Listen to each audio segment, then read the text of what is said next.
Para grabar. Ya, el desarrollo de los pulmones inicia a la cuarta semana. ¿Sí se me escucha bien, no? Hola. Sí, sí se le Sí, escucha. doctor. Ya, muy Sí se bien, escucha. seguimos. Perfecto. Ya, el desarrollo de los pulmones inicia a la cuarta semana. Entonces, ¿de dónde derivan los pulmones? Derivan del endodermo, pero del endodermo, vamos a ver por acá, nuestro lápiz, acá. Del endodermo, básicamente derivan dos cosas. El epitelio, ¿qué es el epitelio? El epitelio básicamente es la alfombra que recubre un órgano, pero por la parte de adentro. Las glándulas, ¿no? Porque el pulmón también tiene glándulas. El epitelio y las glándulas proceden del endodermo, ¿no? Recordemos las tres capas embrionarias, básicamente, ¿no? La del medio se llama, la capa embrionaria del medio se llama ¿cómo? Mesodermo. Mesodermo, muy bien. La externa, Endodermo. Ectodermo. ecto, ¿no? Muy bien, ecto. Miren, no se vayan a equivocar en el examen en cosas sencillas, ¿ah? Y la parte interna, el endodermo. Endodermo. Entonces, muy bien. Entonces, de la parte interna del embrión, por así decirlo, la capa más interna, que es el endodermo, deriva el epitelio y las glándulas de la laringe, la tráquea y los bronquios. O sea, de todo el aparato inferior, del endodermo, epitelio, glándulas, laringe, tráquea y bronquios. Ahora, el pulmón también tiene, el pulmón y el aparato respiratorio inferior, o sea, la tráquea, los bronquios, los bronquiolos, también tienen tejido conjuntivo, ¿no? El tejido conjuntivo básicamente es un tejido de sostén, que le da, es como el cemento que une los ladrillos en una construcción. Cartílago y músculo liso. El cartílago le da la capacidad a la laringe, a la tráquea, a los bronquios, de contraerse, ¿no? Por ejemplo, ustedes tienen flema, la flema les impide la correcta respiración, quieren toser, si fuera un tubo rígido, no podrían toser. Entonces, el espasmo que acompaña una contracción del tejido bronquioalveolar, básicamente es debido a que tiene músculo y que tiene cartílago. ¿Qué tipo de músculo? El músculo que tiene no es músculo estriado, porque el músculo estriado está ¿en dónde, por ejemplo? ¿En qué parte del cuerpo tenemos músculo estriado?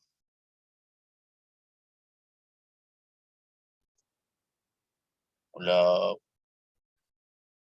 músculo estriado. Tenemos dos clases de músculos, el estriado y el liso. El estriado, ¿dónde lo podemos encontrar? Hola. Corazón. El Unido al hueso. estriado el estriado en el corazón, ya en el hueso, unido al hueso será, pues, ¿no? Porque recordemos, pues, que los huesos están unidos a cartílagos, músculos, ¿no?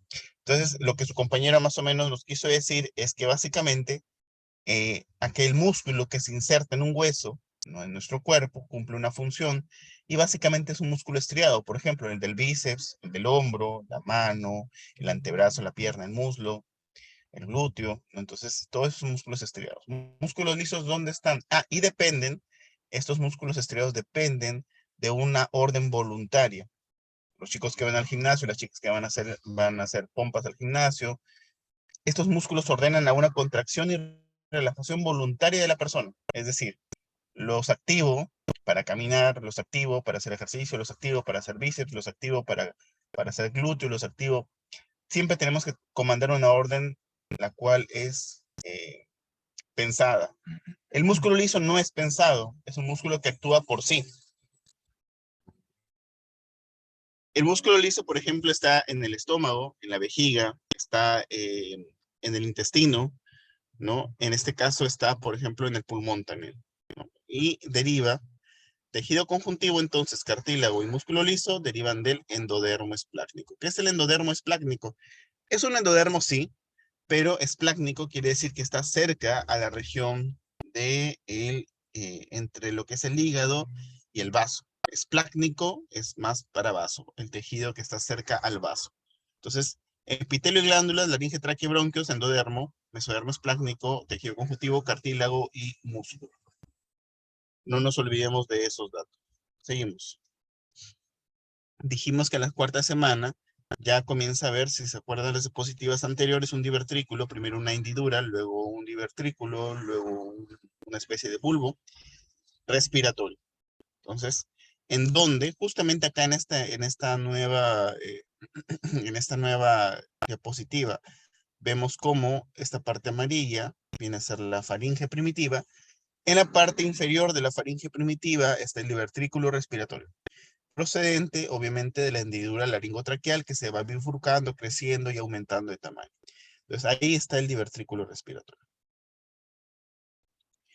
¿Qué factor importante tendríamos que recordar para lo que es el desarrollo de lo que es el divertículo respiratorio? Tenemos que el divertículo respiratorio, al igual que el desarrollo de la parte del intestino anterior, desarrollan, digamos, una fuente o de un inductor muy similar llamado el TBX4. Ahí está. Eso es lo que vimos la clase pasada, ¿no? El primordio del árbol laringotraqueal o laringotraqueobronquial se desarrolla en la parte caudal del cuarto par de bolsas faríngeas. Inclusive dijimos que en un corte transversal habíamos visto que se desarrolla entre la cuarta y sexta bolsa faríngea. Algo más, igual parecido a lo que habíamos discutido antes. Eso es también parte del desarrollo también que habíamos visto en la clase pasada, ¿no? Inicio de la cuarta, finales de la quinta, se forman ya unos pliegues, inclusive aquí en esta imagen lo vamos a poder ver mejor, ¿no? Esta es, por ejemplo, perdón, ahí está. Vamos a ponerlo por acá, esto acá, vamos a subir por acá. Ahí está. Entonces, esto de acá vendría a ser la faringe, ¿no? Faringe, esófago, y acá aparece el divertículo respiratorio. Luego este divertículo respiratorio se divide, ¿verdad?, en dos proporciones. Hay todavía una comunicación acá. Hay una luz entre la tráquea y el esófago, ¿no? La futura tráquea que vendría a ser esta parte de acá. Ahí ya se está viendo la tráquea, por ejemplo.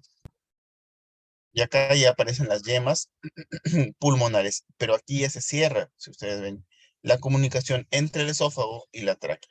Por eso dijimos también que habían patologías en las cuales el bebé tenía fístulas, llamadas fístulas traqueoesofágicas. Para los que se conectan recién, por favor, ir dejando sus nombres en el chat para poder después pasarlo al registro de la lista.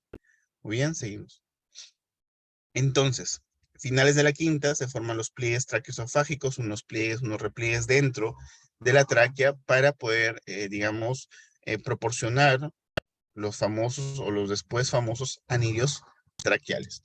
Muy bien. En la parte ventral del tubo laringotraqueal, o sea, de este tubo de acá, ¿verdad? Va a formar la laringe, la tráquea, bronquios y pulmones. Entonces, eso sí tenemos que recordar para fines de lo que es, pueden ser una pregunta de examen. Si nos preguntan, la laringe, la tráquea, los bronquios y los pulmones, ¿de dónde derivan básicamente en cuanto a la posición? ¿De la parte ventral o de la parte dorsal del árbol laringotraqueal? Entonces, estos derivan de la parte ventral. O de repente les puede venir unas preguntas para colocar verdadero y falso, ¿no? Preguntas múltiples. Entonces ya saben, la laringe, la tráquea, los bronquios y los pulmones derivan de la parte ventral del tubo laringotraqueal. Y de la parte dorsal, ¿quién deriva? Deriva la orofaringe, o sea, parte del sistema digestivo y el esófago. Entonces, básicamente lo respiratorio es de la parte ventral. Y lo digestivo, que está cerca al respiratorio, es de la parte dorsal. Muy bien, seguimos. ¿Alguna pregunta? ¿Todo claro hasta ahí? Cierto. Ninguna, ¿verdad? Seguimos. ¿Sí? ¿Todo bien? Muy bien. Sí, todo claro. Muy bien. Entonces, el desarrollo de los bronquios. Los bronquios básicamente son estructuras que van a soportar toda la subdivisión subsecuente para formar lo que es alveolos, bronquios, bronquiolos primarios, secundarios, terciarios, etc. Entonces, los bronquios aparecen como evaginaciones. ¿Qué quiere decir evaginaciones? Pequeñas bolsas a raíz de las yemas bronquiales. Entonces, si nosotros tenemos, esta es nuestra tráquea primitiva, luego tenemos aquí nuestras yemas bronquiales, que posteriormente van a ser yemas pulmonares, ¿no? Entonces, aquí tenemos, por ejemplo, que por dentro se divide la tráquea, está ahí la tráquea. Este es el mesodermo esplácnico que habíamos dicho, ¿verdad? Y la tráquea, bueno, tiene dos comunicaciones, los bronquios primarios, y estos bronquios primarios se subdividen en ramificaciones llamadas bronquios secundarios o yemas bronquiales secundarias. Muy bien. Primero las yemas bronquiales primarias y luego las yemas bronquiales secundarias. Recordemos que vamos a tener un lado del pulmón con más segmentos pulmonares y más ramificaciones bronquiales que el otro. ¿Qué lado del pulmón, en términos sencillos, tiene más subdivisiones o más lóbulos? ¿Cuál pulmón? ¿El derecho o el izquierdo? ¿Y por qué? Derecho. Derecho. El derecho. El derecho tiene más subdivisiones que el izquierdo. ¿Y por qué? ¿Cuántos lóbulos tiene el pulmón izquierdo? ¿Cuántos lóbulos tiene el pulmón derecho? En otras preguntas sería así más o menos. El derecho tiene El 3 derecho tiene y el 3 izquierdo tiene 3 2. y el izquierdo 2. Por el corazón. Por el corazón, ¿verdad? Entonces, Sí. ¿el izquierdo tiene cuántos? 2. 2. Ya, ¿y el derecho? 3. 3. Muy bien, entonces, esto básicamente se produce, ¿no? En la vida embrionaria ya tenemos una codificación y a la quinta semana ya el desarrollo de las yemas bronquiales y de los bronquios primitivos, secundarios y terciarios, pues van a ser más subsecuentes, son mucho más número en el lado donde no está el corazón, ¿verdad? Seguimos. Muy bien, dichas yemas bronquiales primarias crecen lateralmente y se van a subdividir en las yemas bronquiales secundarias y terciarias. Esto se produce abajo, no olviden ver las semanas, sexta semana. Las yemas bronquiales primarias, ¿a qué semana aparece? Quinta semana. ¿A qué edad inicia el desarrollo? Cuarta semana, ¿no? Sexta semana ya hay yemas bronquiales secundarias y yemas bronquiales terciarias. Muy bien. A la par que ya van formando yemas bronquiales secundarias y terciarias, la yema bronquial primaria ya se transforma en bronquio principal. Y ahí está más o menos según los días, cómo va evolucionando el tema de las yemas bronquiales. Por ejemplo, la primera imagen, 28 días, tenemos yemas bronquiales, ¿verdad? Ahí están las yemas bronquiales, 3 para un lado, 3 para el otro. A los 35 días tenemos que ya se va formando el bronquio principal, como bronquio ya principal, y al otro lado, pues, tenemos los primordios de las yemas bronquiales secundarias. 42 días ya tenemos una subdivisión mucho más avanzada, ¿no? Y acá tenemos los lóbulos. Entonces, el lóbulo izquierdo, habíamos dicho, pero el pulmón izquierdo tiene 2 lóbulos, y el pulmón derecho tiene 3 lóbulos, ¿no? 1, 2, 3. Es por eso que acá tiene más bronquios principales que al otro lado. Muy bien. Seguimos. El bronquio principal derecho es ligeramente más largo que el izquierdo y tiene una orientación más vertical. Los bronquios principales se subdividen en bronquios secundarios. En el lado derecho, el bronquio lobar superior da lugar a la aireación del lóbulo superior derecho del pulmón, y el bronquio inferior se va a subdividir en 2 bronquios secundarios. Los bronquios segmentarios son 10 en el lado derecho, 8 o 9 en el lado izquierdo.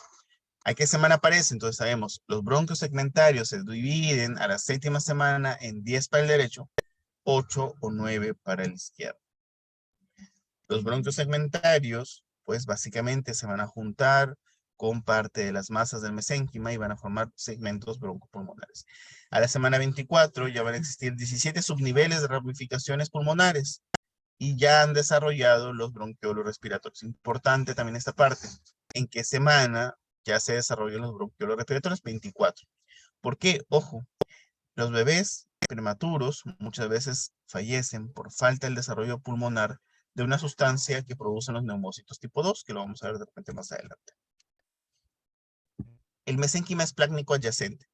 Este mesénquima esplácnico, pues básicamente va a formar, como lo habíamos dicho en la diapositiva de resumen, placas cartilaginosas de los bronquios, la pleura visceral, ¿no? La pleura parietal y la cavidad pleural. poquito de lo que hemos visto. La pleura, ¿qué es la pleura? Básicamente es una envoltura que abarca los pulmones por individual y también la parte del corazón. Es una envoltura, una bolsa, por así decirlo, una bolsa que plastifica estos órganos y los protege aún más de la cavidad de donde está. Acá viene la maduración pulmonar. Entonces, para la maduración pulmonar, que básicamente está abocada al desarrollo de los bronquios, bronquiolos y bronquiolos y alvéolos pulmonares, también a la producción de surfactante. Entonces, los pulmones maduran en 4 estadios. Eso puede ser una pregunta también. Los estadios en los que madura el bronquiolo, básicamente, es el estadio pseudoglandular, el estadio canalicular, sacos terminales y estadio alveolar, ¿no? Básicamente ya cuando están los alveolos, pues básicamente ya se puede hacer el intercambio de lo que es el oxígeno con la sangre, ¿no? Intercambio CO2. El estadio pseudoglandular básicamente va desde la semana 6 hasta la semana 16, ¿no? Desde un punto de vista más o menos histológico, tiene una similitud con lo que es el funcionamiento de una glándula exocrina, básicamente en la producción de lo que es las sustancias pulmonares, ¿no? A las 16 semanas ya se han formado todos los elementos y los fetos pueden nacer, pero no pueden sobrevivir debido a que sus estructuras pulmonares son aún muy limitadas. Estadio canalicular, de la semana 16 a la semana 26. Aquí es importante resaltar que ya existen bronquiolos terminales. A las 24 semanas, por ejemplo, cada bronquiolo terminal ha dado lugar a un bronquiolo respiratorio y los posteriormente se subdividen en 3 a 6 conductos alveolos primitivos.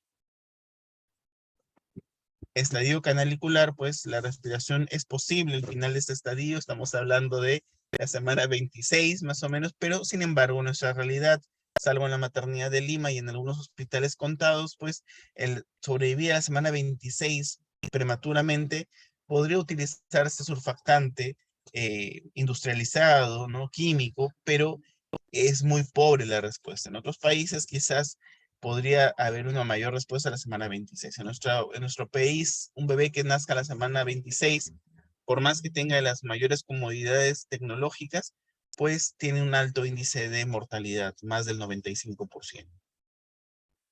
Muy bien, ahí están, un dibujito por ahí. Estadio de sacos terminales, entre la semana 26 al nacimiento. Ojo, que en nuestro índice de prematuridad es bastante alto en el Perú. Sin embargo, un bebé que atraviesa más de la semana 28 tiene una probabilidad de supervivencia aproximadamente un 40%, un bebé que está a la semana 30, un 60%, un bebé de la semana 34, un 80%, un bebé de la semana 36, un 90%, y esto no nos excluye de hacer problemas pulmonares con el surfactante, debido a que vamos a ver que un 25% de neumocitos tipo 2, que son los que producen el surfactante, se lo van apuntando porque no está, creo, en las diapositivas, ya un 25% de neumocitos tipo 2, pues se desarrollan hacia el final del embarazo y un 80% de ellos, de los últimos 20% que quedan, ¿no? El 80% de esos 20% de neumocitos, pues se desarrolla al nacimiento, ¿no? Inclusive hay un menos porcentaje, entre 15 y 20%, que no se llegan a desarrollar hasta la primera semana de vida. Entonces, ¿qué quiere decir esto? Que muchos bebés que nacen con el 80% de neumocitos desarrollados y un 20% por desarrollar. Inclusive en los bebés a término, más de 37 semanas, puede haber un porcentaje de neumocitos que aún no se ha desarrollado. Entre la semana 26 del nacimiento se desarrolla la etapa de sacos terminales. Aquí pues el epitelio se hace muy fino, ya hay una barrera hematoaire, ¿no? Hematosanguínea, hematoaire. Aquí aparecen los neumocitos tipo 2 intercambiando gases y los neumocitos tipo 1, perdón, los neumocitos tipo 1 intercambiando gases y forman los neumocitos tipo 2 que segregan la sustancia surfactante. ¿Qué es el surfactante? Ustedes básicamente el surfactante es una película de un componente químico llamado surfactante que permite el intercambio entre el CO2, el oxígeno y la sangre que llega hacia el pulmón. Sacos Doctor, terminales, pues los... ¿Cuál? ¿Qué parte ¿Puede quieres que repetir? repita? ¿Puede repetir lo del ¿Cuál? surfactante? Sí, el surfactante básicamente pues es producido por los neumocitos tipo 2 y el surfactante es una pequeña película química que va a permitir el intercambio gaseoso entre el CO2, el oxígeno, el aire que ingresa por el pulmón y la sangre que llega al pulmón. Muy bien. Eso. Y también tenemos pues lo que te les dije que apunten es que un bebé llega mayormente con el 80% de neumocitos tipo 2 desarrollados hasta el nacimiento, ¿no? Y un 20% todavía le falta desarrollar. Ya, estadios de sacos terminales. Los fetos nacen prematuramente entre la semana 24 y 26, pueden sobrevivir si reciben medidas intensivas, ¿no? Como lo habíamos mencionado, en nuestro país la tasa de supervivencia aún es baja para esas semanas, muy, muy baja, más del 85%, 90% de mortalidad. En el estadio alveolar, pues, entre la semana 32 y 8 años, pues, aquí ya hay un poquito más de madurez, ¿no? Inclusive por eso les había dicho, ¿no? Que la etapa alveolar de un bebé se sigue desarrollando hasta los 8 años de vida, en el cual, pues, el crecimiento del pulmón se hace mucho más extensivo. Esta es la membrana alveolo-capilar, donde están actuando los neumocitos tipo 1, llevando el oxígeno, los neumocitos tipo 2, intercambiando el aire y el oxígeno, perdón, y el CO2, ¿verdad? Y lo que es el surfactante, que vendría a ser esa sustancia blanquecina que se encuentra rodeando todas las unidades pulmonares respiratorias, ¿no?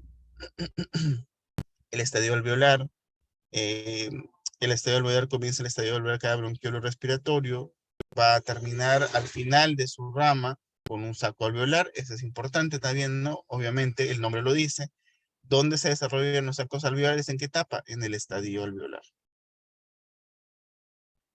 Muy bien, ahí hay un gráfico del estadio alveolar. Y esto ya lo verán en la parte práctica sobre las malformaciones de las vías respiratorias inferiores. Por ejemplo, la hipoplasia pulmonar, el síndrome de dificultad respiratoria, la agenesia pulmonar. Pues esto es parte de lo que estaba haciendo para el otro grupo. Muy bien, voy a pasarle de diapositivas por acá porque si no me voy a olvidar. ¿Qué diapositivas necesitan? Respiratorio 1 y respiratorio 2, ¿verdad? A ver, Sí, doctor. un ratito. Bueno, no es que se me olvide, no hay mucho tiempo, también la semana, parece que ayer que les hubiese dictado ya respiratorio, no hay mucho tiempo, la verdad. Espérenme, por favor, para que les paso mejor, para que lo descarguen de aquí del chat de una vez. Respiratorio 2, respiratorio 1, espérense, respiratorio 2, ahí, por ahí. Y respiratorio 1, vamos por acá, respiratorio 1, respiratorio 1. Respiratorio.